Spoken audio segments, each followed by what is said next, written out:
Hey, my reality, so we back with chapter 10, continuing with the coldest winter ever. No, fuck that. I need a closer, I need a closer connect up here. Weed is cool, but crack is better money. Once them base head gets going, they completely loyal customers. I need to at least triple my money so I can make moves.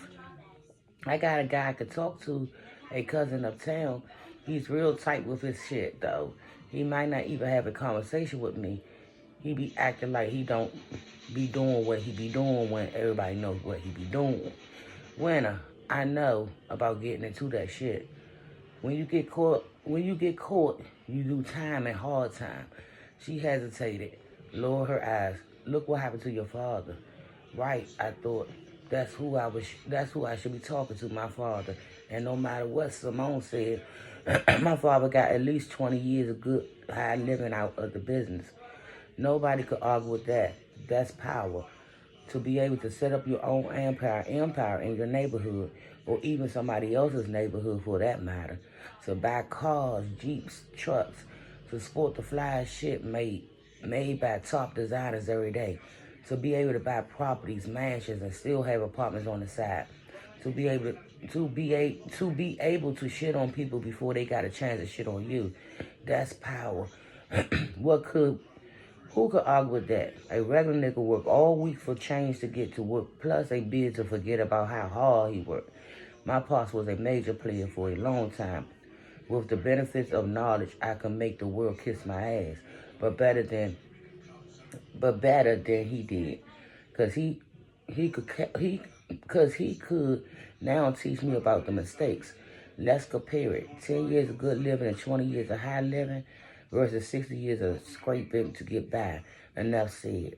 I told Simone, listen, work on that connect for me. Trying to set me up a meeting. Here's a list of what I need for the house. Let's meet here Friday night at 9. I'll pick it up. What about Lachey? Simone said. Who? I responded, my mind drifting to Santana. Oh, I don't need her anymore. I could get my evening passes now. I could be out till 11 p.m. So what's she gonna do? Whatever she was doing before I got there. I gave Simone a hug and broke out.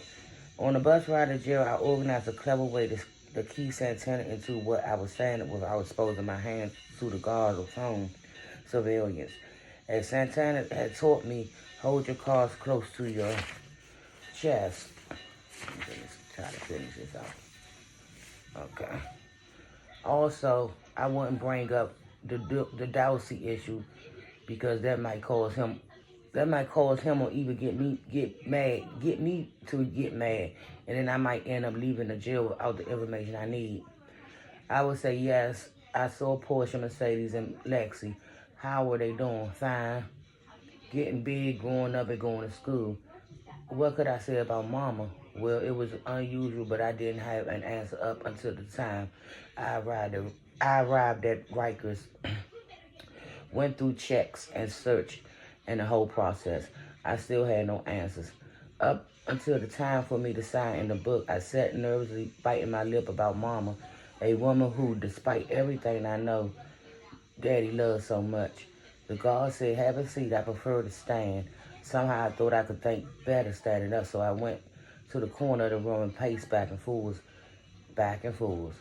When the guard returned, he said, sorry, Miss Santana, Ricky Santana does not want to see anyone today. What?